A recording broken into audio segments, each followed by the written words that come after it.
You know what the really funny thing about humans is? They spend decades making movies about little green men invading Earth, building underground bunkers, stockpiling weapons, and then when the actual aliens show up, they're the ones running around the galaxy causing trouble, and my name is Krix-Valdor, and I'm what you might call a galactic peace officer. Think space cop, but with better armor and a really, really bad attitude about paperwork. I have been tracking this particular group of human troublemakers for 6 rotations now, ever since they somehow figured out how to use our ancient transit gates. The irony? We built those gates to connect peaceful worlds, to share knowledge and culture. Humans use them to smuggle weapons, start bar fights, and apparently rescue refugees from 3 different war zones. Typical. But let me back up a bit because this story starts in the most ridiculous place possible. A secret military facility on Earth called Area 51. Now, before you start laughing, yes, the humans actually did find alien technology there. Just not the kind they expected. Colonel Kane stared at the massive ring structure buried 300 feet beneath the Nevada desert, wiping sweat from his forehead despite the air conditioning. 27 years in the military, and nothing had prepared him for this moment. Sir, the energy readings are off the charts again. Sergeant Patricia Mills called out from behind a bank of computers that looked like they belonged in a science fiction movie, which Kane supposed that it basically did. How off the charts are we talking, Mills? Remember that time lightning struck the base's main power grid and fried half our equipment? Kane nodded grimly. This is reading about 50 times higher than that, and it's been climbing for the past hour. The ring structure, carved from some kind of black stone that seemed to absorb light, stood nearly 30 feet tall. Ancient symbols covered its surface, glowing with a soft blue light that pulsed like a heartbeat. It had been discovered during excavation work in 1987, but only recently had the eggheads figured out how to make it work. Well, sort of figured out. Any word from the science team? Kane asked, though he already knew the answer. Dr. Amanda Foster and her team had been studying the artifact for months, running every test imaginable. Their conclusion? It was definitely alien, definitely ancient, and definitely not something humans should be messing with. Naturally, Pentagon had ordered them to mess with it anyway. Dr. Foster says they are ready for the next test sequence, Mills reported, her voice tight with nervousness. But she wants to emphasize, and I quote, the profound stupidity of what we are about to do. Ken almost smiled. Foster had a way with words that would make a drill sergeant blush. She also had 3 PhDs and an IQ that probably qualified her as a weapons-grade genius, which was why they kept her around despite her charming personality. Tell her we are proceeding as planned, and remind her that complaining about orders is above her pay grade. The ring suddenly flared brighter, its hum shifting to a higher pitch. Kane felt his teeth ache from the vibration. Sir, Mills' voice cracked with excitement and terror. Something's happening. The center of the ring, which had been empty space for as long as they'd been studying it, began to shimmer like heat waves rising from summer asphalt. Then, with a sound like reality being torn in half, a swirling vortex of energy appeared within the ring's opening. Well, Kane muttered, that's new. On the other side of the galaxy, in a detention facility that made maximum security prisons look like luxury resorts, a human named Jake Torres was having what could generously be called a bad day. You know what I love about alien jail cells? He said to his cellmate. A squid-like creature with too many eyes and an attitude problem. The complete lack of privacy, the slime on the walls, and, oh yeah, the fact that they don't serve coffee. His cellmate, whose name was apparently unpronounceable by human vocal cords, made a gurgling sound that Torres had learned meant either agreement or digestive distress. Given the quality of the food, it could be either. Torres had been a military contractor before his life took this particularly bizarre turn. Weapons specialist, demolitions expert, and according to his service record, someone with an unfortunate tendency toward creative problem solving. That creative problem solving had landed him in this mess after he'd liberated a cargo ship full of medical supplies bound for a plague-stricken colony world. The supplies had been stolen by raiders. Torres had stolen them back. The galactic authorities had not appreciated the distinction. Torres, human designation, a mechanical voice announced. Report for processing. Processing. Torres stood, stretching muscles that had grown stiff in the cramped cell. That sounds ominous. Are we talking paperwork processing, or the kind of processing that involves large industrial machinery? The detention drone that had spoken didn't answer, which Torres found deeply unsettling. In his experience, when guards stopped engaging in banter, things were about to get very unpleasant. The corridor outside his cell stretched in both directions, lined with more cells containing creatures from across the galaxy. Most looked defeated, broken by whatever had landed them here. A few looked hungry and kept eyeing Torres like he might make a decent appetizer. "Cheerful place," he muttered. The processing center turned out to be a vast chamber filled with floating platforms and holographic displays showing legal documents in languages Torres couldn't read. At the center sat a judge that looked like someone had crossed a praying mantis with a tax auditor and given the result a really bad mood. Human designated Torres, Jake. The judge's translator rendered its clicking speech into heavily accented English.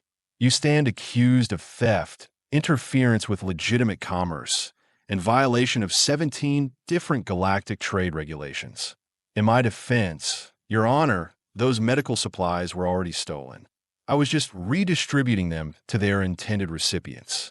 The judge's compound eyes rotated in what Torres hoped was consideration rather than preparation for execution.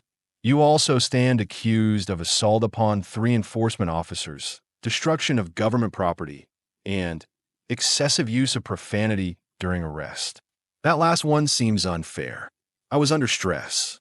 Meanwhile, back on Earth, Colonel Kane was discovering that alien technology had its own ideas about proper operating procedures. The energy vortex in the ring had stabilized, but instead of the controlled test they'd planned, something was coming through from the other side. Something big. "Contact! We have contact!" Mills shouted over the increasing noise. Multiple objects emerging from the anomaly. Kane grabbed his rifle, though he suspected it would be about as useful as a fly swatter against whatever was coming through. The first object to emerge was clearly a spacecraft, sleek and organic-looking, like someone had grown it rather than built it. Then came the passengers. The first alien to step through the portal looked like a 7-foot-tall cross between a knight and a lobster, complete with natural armor plating and claws that could probably cut through steel. It moved with the fluid grace of a predator, scanning the chamber with eyes that glowed like coals. "Well," Kane said, his voice surprisingly steady, "this is either first contact, or we are all about to become alien lunch." The creature's head swiveled toward him, and when it spoke, its voice was like gravel in a blender. "Human Kane designation. You will accompany us. Your species has, how do you say, screwed up badly." Kane blinked. "I'm sorry, what?" "Your people," the alien continued, "have been using our transit network without permission. They have caused significant trouble across 17 star systems. Pirates, rebels, smugglers, all human. We require explanation." "Our people." Kane looked around the chamber, noting that several more aliens had emerged, all carrying weapons that hummed with barely contained energy. "I hate to break it to you, but humans haven't exactly mastered interstellar travel yet." The alien made a sound that might have been laughter, if laughter could strip paint. "Colonel Kane, your government has been conducting illegal experiments with transit gate technology for 7 of your years. The gate network has been compromised. Human criminals now use our infrastructure to conduct raids across the galaxy." Kane felt his world tilt sideways. "That's impossible." "Is it?" The alien gestured toward the portal, where more figures were emerging.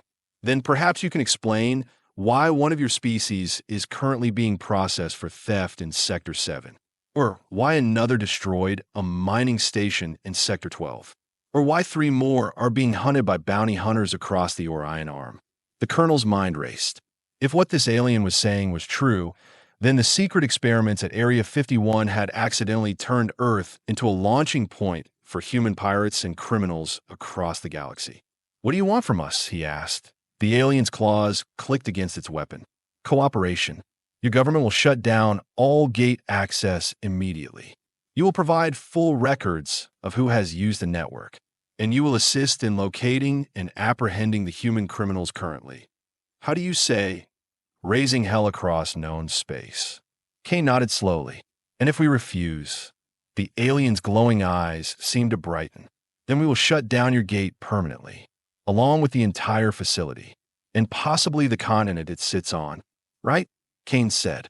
Cooperation it is. Back in Galactic Court, Torres was having his own moment of realization. Wait, he interrupted the judge's reading of charges. You're saying there are other humans out here? The judge's translator made annoyed clicking sounds. You're not the first of your species to appear in our legal system.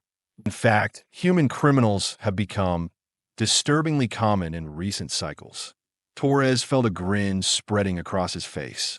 How many humans are we talking about? 17 are currently in detention across various systems.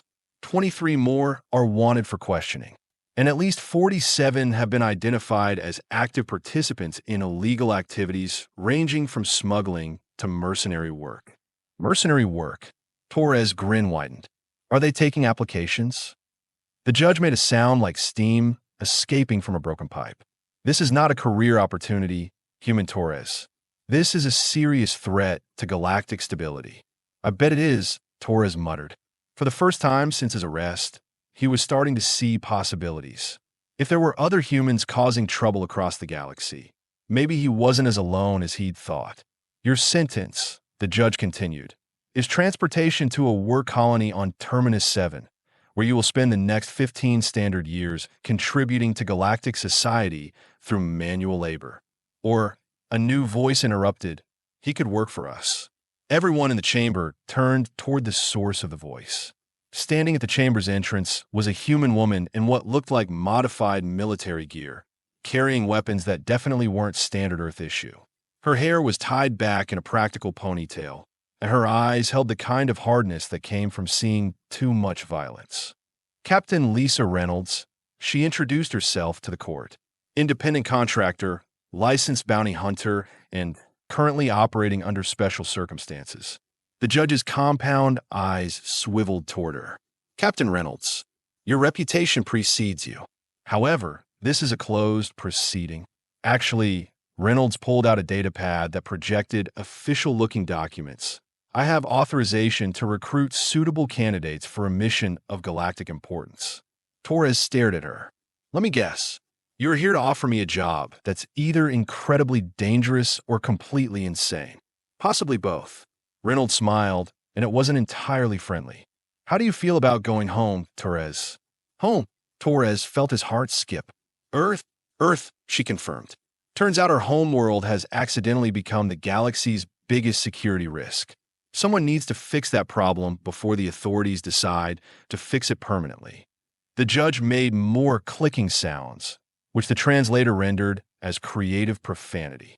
Captain Reynolds, it said finally, you are proposing to release a convicted criminal into your custody for an unauthorized mission to a restricted world. I'm proposing to recruit someone with the skills and motivation necessary to prevent an interstellar incident that could result in Earth's complete isolation from galactic civilization. Torres looked between the judge and Reynolds. So my choices are 15 years of hard labor, or a probably suicidal mission to save Earth from accidentally starting an interstellar war. That's about the size of it, Reynolds confirmed. Torres didn't hesitate. Where do I sign? The judge made a sound like a deflating balloon. Humans, it muttered. Why is it always humans? 3 days later, Torres found himself crammed into what Reynolds generously called a stealth transport, but what looked more like a flying garbage can with delusions of grandeur. The ship rattled, wheezed, and made concerning grinding noises that suggested its warranty had expired sometime during the previous century. Please tell me this thing actually flies, Torres said, gripping his harness as the ship lurched through what felt like atmospheric turbulence, despite being in deep space. Define flies, Reynolds replied from the pilot's seat, her hands dancing across controls that sparked occasionally. If you mean moves through space without immediately exploding, then yes, it flies beautifully. Sitting across from Torres was their third team member, a being that looked like someone had crossed a bear with a computer and given it serious anger management issues. This was Grok 7, a former military engineer who'd been dishonorably discharged for creative differences with his commanding officers. Humans worry too much about safety specifications. Grok 7 rumbled in a voice like an avalanche. Ship functions. Ship moves. Ship does not explode. What more do you need? Oh, I don't know, Torres muttered. Maybe life support that doesn't sound like it's dying?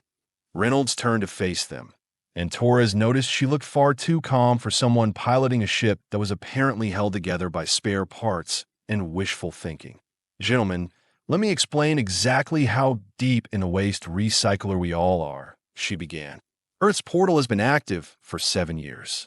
In that time, approximately 200 humans have used the gate network, either accidentally or intentionally. Most of them were criminals, military contractors, or people running from various problems. Sounds like my kind of people, Torres said. Here's the problem. Human behavior in galactic society has been, let's call it disruptive. We don't follow the rules, we don't respect authority, and we have this annoying habit of improvising solutions that technically work but violate about 30 different safety protocols. Grok 7 made a rumbling sound that might have been approval. Humans fight dirty. Humans win fights they should lose. Humans make enemies nervous. Exactly, Reynolds continued. The Galactic Authority has decided that humans are a destabilizing influence. They want to seal Earth's gate permanently and quarantine our entire system. Torres felt his stomach drop. Quarantine meaning what exactly? Meaning they surround our solar system with automated defense platforms and shoot down anything that tries to leave. Earth becomes a prison planet, and humanity never gets to join galactic civilization. The ship suddenly shuddered, and alarms began blaring in at least 3 different alien languages. That's probably not good, Torres observed. Reynolds was already working frantically at her controls. We have got company. 3 pursuit ships, probably Authority peacekeepers. Through the front screen, Torres could see sleek silver vessels closing in on their position. They moved with the kind of precision that suggested their pilots had never heard of flying by the seat of their pants. Options? He asked. We can surrender and spend the rest of our lives in detention, Reynolds said. We can fight and probably get vaporized in about 30 seconds. Or, she trailed off, staring at her navigation display with the kind of expression people got when they were about to do something spectacularly stupid. Or what? Torres demanded. Or we jump to Earth using an unstable gate connection while being shot at by military vessels. Grok 7's tusk showed in what might have been a grin. I like option 3. Back on Earth, Colonel Kane was learning that dealing with aliens was like negotiating with his ex-wife, except the aliens had better weapons and less patience. You understand, Krix-Valdor was saying that your species has committed approximately 4,000 separate violations of galactic law in the past 7 years. Kane rubbed his temples, feeling a headache building. Look, I get that our people have caused problems, but most of them probably didn't even know they were breaking laws. We don't exactly have a copy of galactic legal code.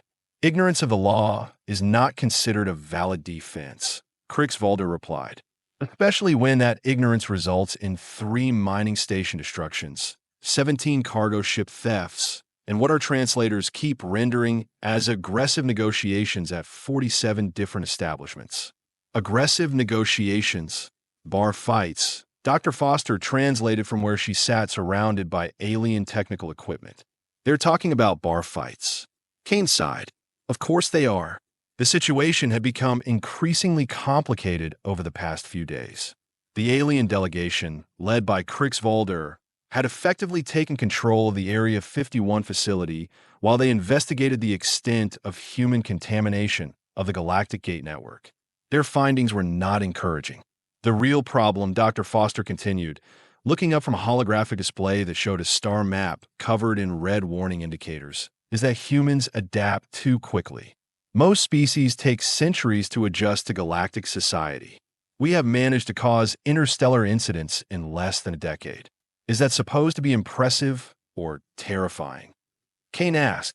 Both, Krix-Valdor replied. Your species shows remarkable innovation in finding new ways to violate established protocols. Yesterday, One of your people somehow convinced a cargo hauler to trade his entire shipment for what you call magic beans. Kane stared at him. Please tell me you were joking. The beans were actually seeds for a rare medicinal plant that had been declared extinct. Your human turned a profit of approximately 2 million galactic credits. So that's good. The cargo hauler is now being investigated for fraud, and 3 different pharmaceutical companies are trying to have your human arrested for market manipulation. Kane was beginning to understand why the aliens looked so tired. Sir, Sergeant Mills called out from her monitoring station. We are getting massive energy fluctuations from the gate. Something big is coming through. The portal, which had been relatively quiet since the alien delegation's arrival, suddenly flared to life. Energy crackled around its edges, and the air filled with the smell of ozone and burning electronics. That's not one of ours, Krix-Valdor said, his natural armor plates shifting as he reached for his weapons. What emerged from the gate was Reynolds' ship, trailing smoke and sparks, with what looked like half the paint burned off its hull. It crashed rather than landed, skidding across the chamber floor in a shower of sparks before coming to rest against a support pillar. The ship's door opened with a loud bang, releasing a cloud of acrid smoke. Reynolds stumbled out first, followed by Torres and Grok 7, all of them looking like they'd been through a blender. Well, Reynolds said, surveying the chamber full of armed aliens and nervous humans, this is awkward. Torres had to admit, walking into what was essentially an alien occupation force, while technically being a fugitive, was not among his top 10 life choices.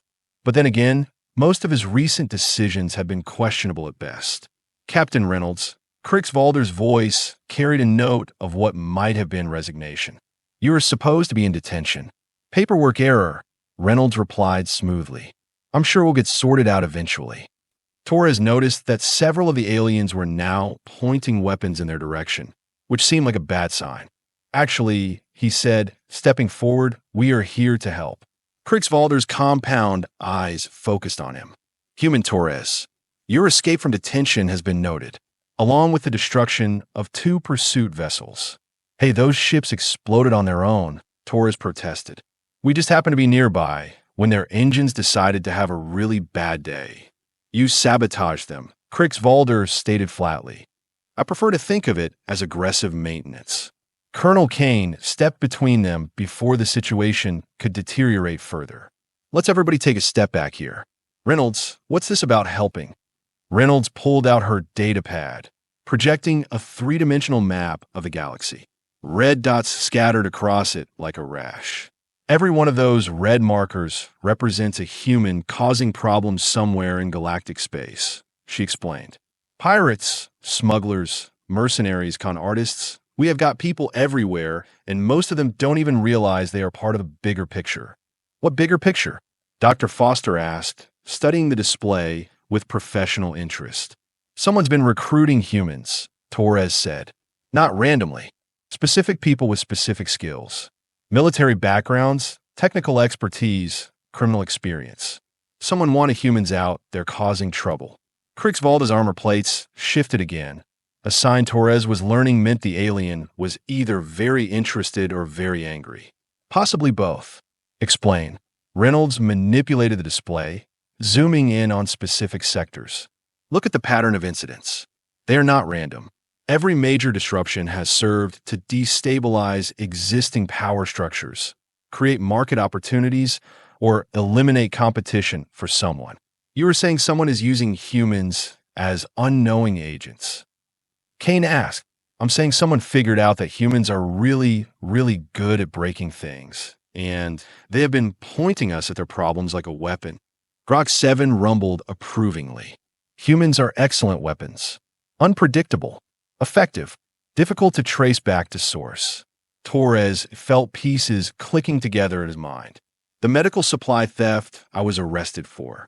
The cargo I stole had been stolen first by raiders who somehow knew exactly when and where to hit the convoy. And those magic beans, Kane added, looking at Krix-Valdor. Someone would have needed advanced knowledge of galactic pharmaceutical markets to know they were valuable. Dr. Foster was studying the star map intently. If you were right, then closing Earth's gate won't solve the problem.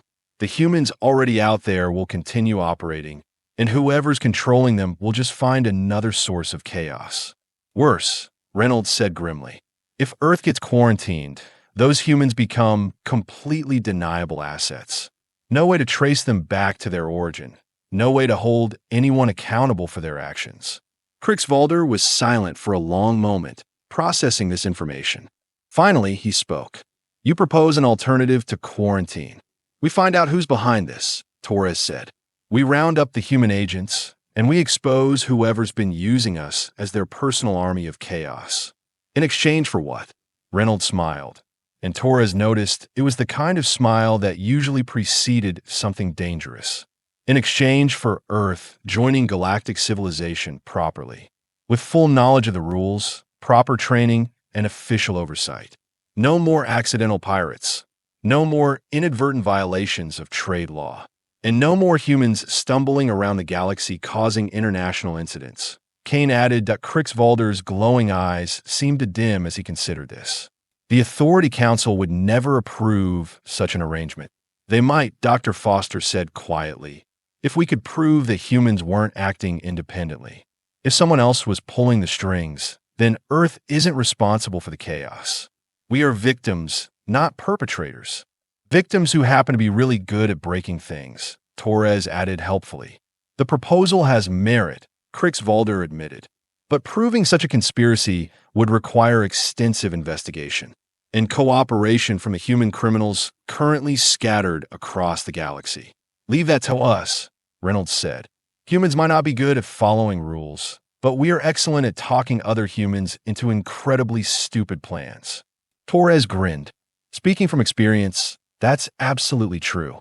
Grok 7 made his rumbling approval sound again. I also volunteer for incredibly stupid plan. Kane looked around the chamber, taking in the assembled group of humans, aliens, and what appeared to be a bare computer hybrid, all apparently ready to embark on what was probably a suicidal mission to save Earth from its own success at accidentally becoming a galactic menace. Well, he said finally, I've had worse assignment briefings. And as the gate behind them hummed with the energy of infinite possibilities, Torres couldn't help but think that maybe, just maybe, humanity's talent for creative problem solving was about to save them all. After all, if you're going to accidentally become the galaxy's biggest headache, you might as well do it with style. 2 hours later, their makeshift alliance was already showing signs of strain. No, Krix-Valdor said firmly, we cannot simply wing it when dealing with interstellar law enforcement. Why not? Torres asked, strapping on a piece of alien body armor that looked like it had been designed for someone with 3 more limbs than he possessed. Winging it has worked pretty well for humans so far. That is precisely the problem, the alien peace officer replied. They were gathered in what had once been Area 51's main briefing room, now converted into a planning center that looked like a cross between a military command post and an alien electronics store.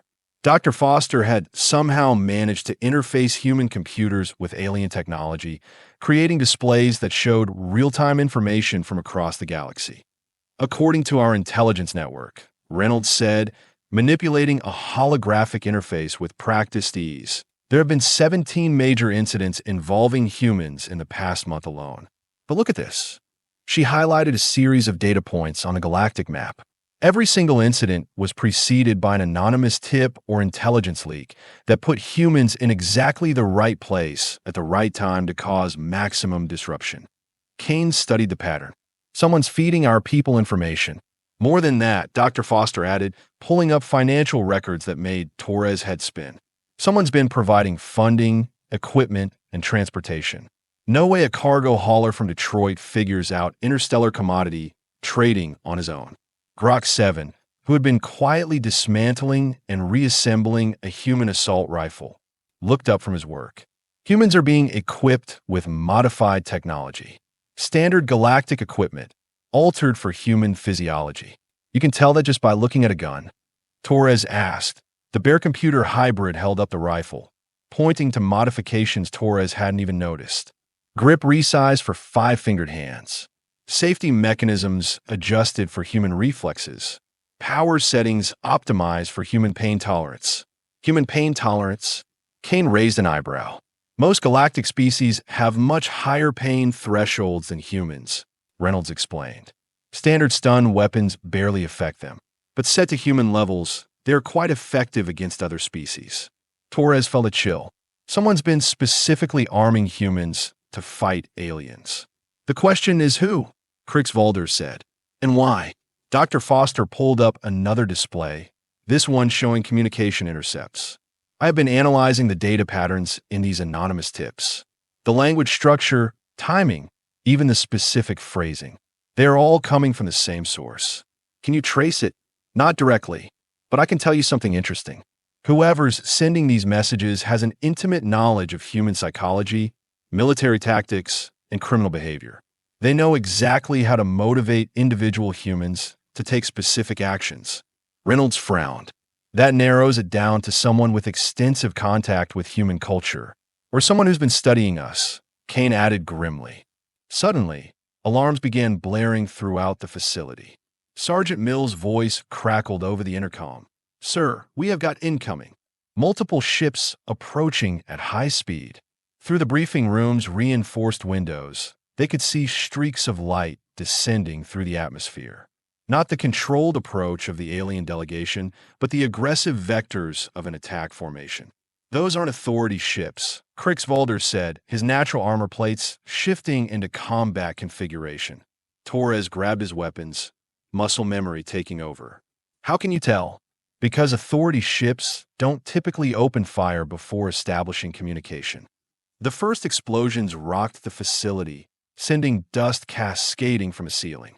Emergency lighting flickered on as the main power grid struggled to compensate. So much for investigating quietly, Reynolds muttered, checking her sidearm. Kane was already moving toward the exit. All personnel to defensive positions. This is not a drill. But as they rushed toward the corridor, Dr. Foster's voice stopped them cold. Colonel, you need to see this. She was staring at her communication intercept display, her face pale.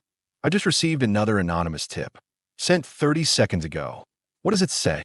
Torres asked that Foster's voice was barely a whisper. It says target acquired. Eliminate all witnesses. Leave no trace of human-alien cooperation. The implications hit everyone simultaneously. Their mysterious puppet master wasn't just using humans as chaos agents. They were also cleaning up loose ends. They are here to kill us, Reynolds said. All of us, Krix-Valdor added, understanding the broader implications. Humans and aliens alike. Another explosion, closer this time. The lights went out completely, leaving them in darkness broken only by the glow of alien technology and emergency strips. Well, Torres said, his voice steady despite the circumstances, looks like we are about to find out just how good humans are at improvising under pressure. Kane's radio crackled with reports from his security teams. The attackers were using tactics that suggested military training, but equipment that was definitely not from Earth. Whoever was behind this had resources, coordination, and a very specific agenda. Sir, Mill's voice was tight with panic. The attackers, they are not entirely alien. What do you mean? I mean, they're humans, sir. Humans in alien armor, using alien weapons. And they know our defensive positions. Torres felt his blood turn to ice. Their puppet master hadn't just been using humans as unwitting agents. They've been building a private army. How many? Kane demanded. At least 40. Professional soldiers moving in coordinated teams. They've already breached the outer perimeter. Krix-Valdor was speaking rapidly into his own communication device, probably calling for backup. But Torres doubted help would arrive in time. Options? He asked Reynolds. She was studying a tactical display that Grok 7 had somehow jury-rigged from the alien and human systems. The portal is still active. We could evacuate through the gate network. And go where? Anywhere but here. Kane shook his head. I'm not abandoning my people. Your people are about to be overrun by superior forces, Krix-Valdor pointed out. Tactical retreat is not cowardice. Besides, Dr. Foster added, if we stay here, we all die. If we escape, we might actually have a chance to expose whoever's behind this. Another explosion, and this time they could hear small arms fire echoing through the corridors. The attack was closing in fast. Torres made the decision for all of them. Foster, can you download all your research data? Already done. Everything's on portable storage. Grok, how long to get that gate ready for emergency transit? The alien engineer was already moving toward the portal chamber. 3 minutes. Maybe 4. Reynolds, what's our best destination? She was frantically consulting star charts. There's a neutral trading station in the Kepler sector. No major government presence, lots of places to hide. Kane grabbed his radio. All personnel, fighting withdrawal to the portal chamber. Repeat, all personnel fall back to the portal chamber. As they moved through Area 51's corridors, Torres couldn't help but notice the irony. For decades, this place had been about keeping alien secrets. Now they were fleeing through an alien portal to escape human attackers working for an unknown alien conspiracy. Just once, he muttered, I'd like a simple job that doesn't involve running for my life through interdimensional gateways. Where's the fun in that? Reynolds replied, pausing to return fire at pursuing attackers. The portal chamber was chaos. Kane's security teams were setting up defensive positions while Grok 7 worked frantically to stabilize the gate for multiple transits. The portal itself flickered and sparked, its energy patterns unstable. How long? Kane shouted over the noise of weapons fire. 2 minutes, Grok 7 replied. But the gate is not designed for rapid sequential jumps. Each transit destabilizes the quantum matrix. In English, each time someone goes through, the portal gets more dangerous. Dr. Foster looked up from her portable computers. I've got something. The communication intercepts. I have traced the source signal. Where? Krix-Valdor demanded. That's the problem. It's coming from inside the galactic communication network. Whoever's doing this has access to authority communication systems. Torres felt the pieces clicking together. Someone with access to authority communications, detailed knowledge of human psychology, and the resources to equip and coordinate military operations across multiple sectors. An authority official, Reynolds breathed. Not just any official, Kane added grimly. Someone high enough up to access classified information and coordinate interstellar operations. The sound of explosions was getting closer. Through the chamber's entrance, they could see muzzle flashes as Kane's remaining security personnel fought a delaying action. Gate is ready, Grok 7 announced. But remember, each transit increases instability. I recommend no more than 6 jumps before complete shutdown. There were 12 of them in the chamber, counting Kane's surviving security team. We will have to go in 2 groups, Kane decided. Foster, Reynolds, Torres, and half the security team go first. Establish a safe zone on the other side. The rest of US will hold here and follow. Colonel, Torres began, but Kane cut him off. That's an order, soldier. The first group prepared to enter the portal just as the chamber's main entrance exploded inward. Through the smoke and debris, Torres could see figures in advanced combat armor advancing with military precision. But these weren't just any soldiers. As they moved into the light, he could see their faces through their helmet visors, human faces, cold, professional, utterly without mercy. Go, Kane shouted. Go now. Torres leaped through the portal just as the firefight erupted behind him, hoping they would all survive long enough to expose the conspiracy that had turned humans into the galaxy's most dangerous pawns that on the other side of the portal. In a trading station halfway across the galaxy, Torres materialized in what appeared to be a cargo bay. The familiar sensation of interdimensional travel faded, replaced by the artificial gravity and recycled air of a space station. But as he looked around at his companions, Torres realized their problems were just beginning. Because standing in the cargo bay, waiting for them with weapons drawn, were more humans in alien armor. And at their head stood a figure Torres recognized from military briefings. Someone who'd been declared dead in a classified operation 3 years earlier, General Patricia. Wade smiled coldly. Hello, Jake. We need to talk.